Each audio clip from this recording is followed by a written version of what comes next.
네, 이번 선거는 딱 한 가지입니다. 부정선거 안 하면 이깁니다. 김문수가 됐든 한덕수가 됐든 단일화 하면은 무조건 이깁니다. 부정선거 당하면 단일화 아니라 할아버지로 해도 집니다. 왜냐하면요, 부정선거를 이번에 한다면 생각을 해보십시오. 이기려고 목숨 걸고 할 거 아니에요. 부정선거를 뭐 대충 할까요? 어차피 부정선거 걸리면 사형인데, 부정선거를 하는 거는 권력을 잡아서 완전히 부정선거 조사고 뭐고 없게 만든다는 거 아니에요?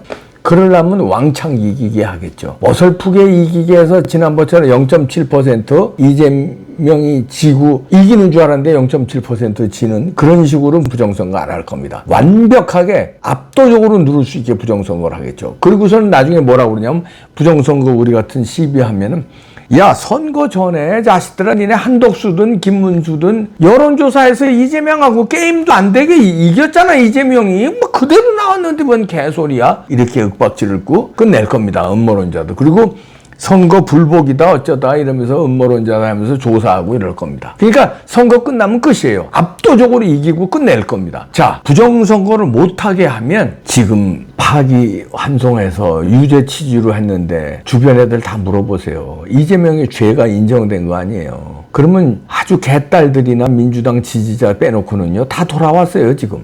그러면 누구 표를 찍겠습니까? 예? 그리고 억울하게 8대 0으로 파면당한 윤석열 대통령, 그리고 온갖 괴롭힘을 당하고 있는 윤 대통령을 동정심이라도 김문수나 한덕수 단일화하는 사람 찍지 않겠어요? 이게 압도적으로 이깁니다. 근데 둘 중에 하나인데, 그런데 우리는 이제 김문수와 한덕수에 이제 기대를 걸어야 되는데, 뭔 기대냐면 잘 싸워줄 걸 기대하는 게 아니라 부정선거와의 싸움을 해주느냐 안 해주느냐. 근데 이제 기대는 저는 조금 같습니다. 왜냐면요, 이게 얼마 전에도 김문수 그 후보가 부정선거에 대해서 광화문에 나와서도 연설했고요. 그 다음에 이제 우리가 이제 부정선거 집회를 참 오랜 기간 여러 군데서 많이 했어요. 광화문에서만 한 게 아니라 대법원 앞에서도 했고요. 강남역에서 블랙 시위, 블랙 우산, 그때 기억나시죠? 그때도 줄기차게 했고요. 법원 앞에서도 했고요. 헌재 앞에서 부정선거 주장 많이 했고요. 근데 김문수는 그때 마이크를 많이 잡았어요. 물론 후보 시절이 아니죠. 5년 전부터 부정선거와의 싸움을 했던 사람입니다. 그리고 그의 그 워딩은 굉장히 날카로웠어요. 연단에 서서 마이크 잡고. 여기 사진이 있는데요. 5년 전에 부정선거와의 싸움입니다. 이건 며칠 전에 어떤 분이 올려주셨는데, 국민이 명령한다. 4.15 부정선거 이거 재검 실시해라.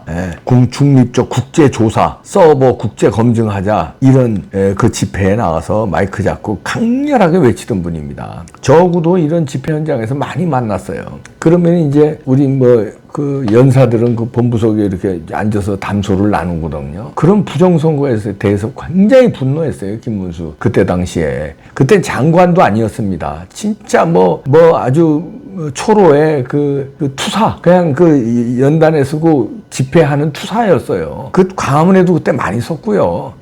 광화문이 아닌 명동에서도 우리가 민경우 대표랑 도 했고, 여기저기서 많이 마주치면서 마이크 잡고 서로 했어요. 그때만 김문수 장관은 누구보다도 강렬한 워딩으로 이 몸에 밴 부정선거의 싸움을 한 사람이에요. 근데 당신이 자기가 후보가 돼서 부정선거 당할까요? 저는 안 당하게 싸울 것이다, 그렇게 믿습니다. 근데 이제 우리 이제 그러잖아요. 그럼 왜 부정선거 싸우자고 왜 이렇게 강렬하게 안 나와? 불만이 있는 분 계시는데, 며칠 전에 저하고 강용석하고 고성국하고 박종진하고 김문수 캠프에서 김문수와 같이 토론회를 가졌습니다. 저는 이제 외국에 있었기 때문에 전화로 연결을 했는데, 제가 물어봤어요. 부정선거 막을 자신이 있냐? 이번에 부정선거 안 당할 자신이 있냐? 생방송으로 다 나갔습니다. 그때 김문수의 워딩 기억하시죠? 강력하게 막겠다. 다 잘 알고 있다. 부정선거에 대해서. 당하지 않겠다.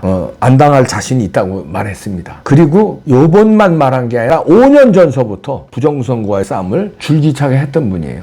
막을 수 있다고 저는 희망하고요. 한덕수도 마찬가지입니다. 한덕수는 이제 점잖은 사람이지만 부정선거에 대해서 잘 알고 있는 사람이에요.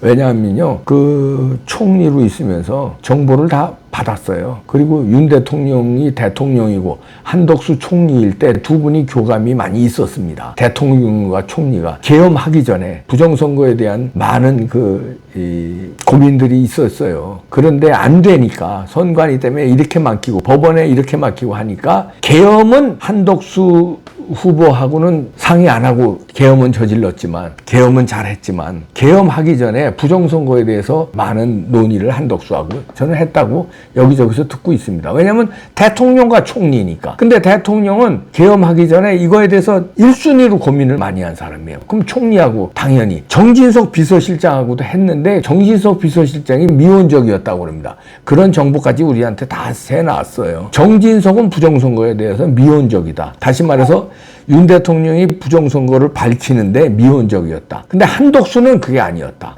한덕수는 윤 대통령하고 생각을 같이 했는데 막히니까 어쩔 수 없이 점잖은 사람이라서 어쩔 수 없어. 윤 대통령 그 용감한 사람도 어쩔 수 없이 막혔는데요. 근데 단일화가 어떤 분이 될지 모르지만 한덕수가 되든 김문수가 되든 한덕수가 되든 부정선거에 대해서 너무나 잘 알고 당하지 않을 비책이라든가 각오가 돼 있을 겁니다. 거기에 우리가 희망을 걸고요. 그 다음에 지금 해외 동포에서 긴급 성명서가 나왔는데요. 해외 동포 한영 특별 성명서입니다. 한글로 영어로 특별 성명서가 나왔는데 제목은 이겁니다. 고등법원은 이재명 후보에 대한 신속한 판결을 촉구한다. 더불어민주당과 지지자들은 사법기관에 대한 위협을 즉각 중단해라. 그러면서 이 핵심 내용은 이거예요. 이번에 파기환송한 거, 유죄 취지로 파기환송한 거에 대해서 민주당은 후보를 사퇴하라는 거예요. 그래서 이렇게 강력하게 주장을 합니다. 5가지를. 첫 번째는 국민의 뜻, 헌법 질서 무시한 채 정권 탈취를 위한 정략적 행보 즉각 중단하라. 두 번째, 이재명의 후보의 재판은 이미 3년 이상 지연되었고 이 지연의 책임은 본인에게 있다. 고등법원은 더 이상 정치적 외압에 흔들리지 말고 법과 양심에 따라 신속히 판결하라. 세 번째는요, 헌법기관을 위협하고 사법부를 마비시키려는 시도는 명백한 헌정 파괴 행위이며 국제사회에서도 정당성을 인정받기 어렵다. 네 번째는 전과 사범이고 11개의 혐의로 기소된 인물을 대통령 후보로 내세운 정당은 민주주의 기본 원칙을 스스로 훼손한 것임을 자각하라. 5번째, 정당한 사법 절차를 선거 개입으로 몰아가는 더블당의 논리는 삼권 분립이라는 민주주의의 핵심 원리를 부정하는 것에 다름 아니다. 이렇게 5가지를 즉각 중단하라 하고 강력하게 외치면서요. 대한민국은 방탄 정치 실험장이 아니다.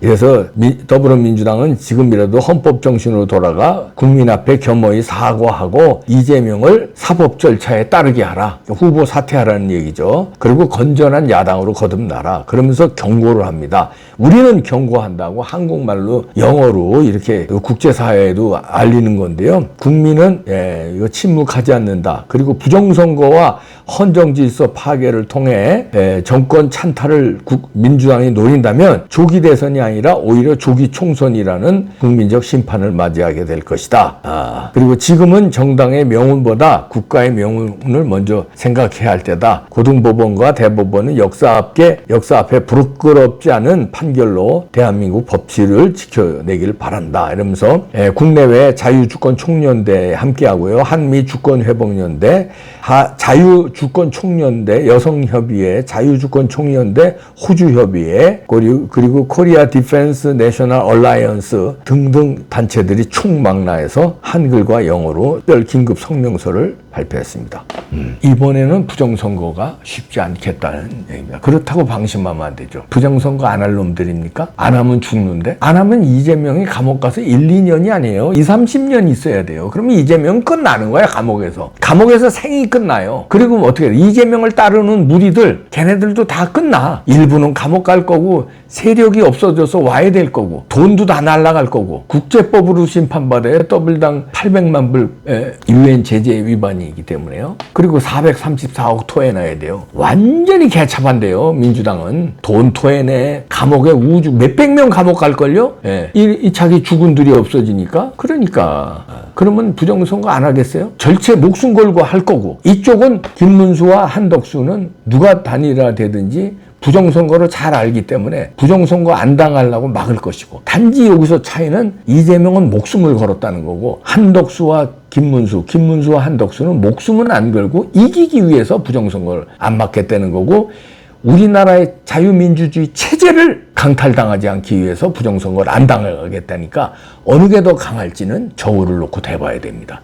조폭의 논리라면 목숨 건 놈이 이기겠죠. 근데 이쪽에는 목숨보다 더 귀한 체제와의 전쟁입니다. 그래서 많은 사람들이 목숨을 버렸어요. 체제를. 그러니까 뭐 독립운동도 마찬가지죠. 그 다음에 한반도가 자유주의와 공산주의를 갈린 다음에도 수많은 사람들이 목숨 바쳐 싸웠습니다. 6.25 사변도 마찬가지고요.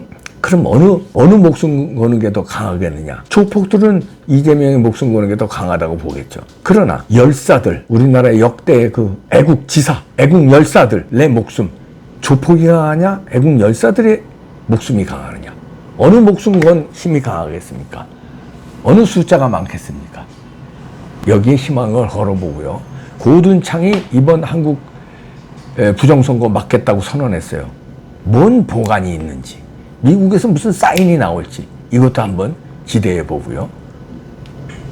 부정선거와 막으면 이게요. 막느냐 못 막느냐 이 싸움입니다. 선거 운동이고 무슨 단일화고 단일화 물론 해야죠. 그 싸움보다 부정선거 당하느냐 안 당하느냐. 안 당하면 이기고 당하면 진다. 자, 화이팅 갑시다.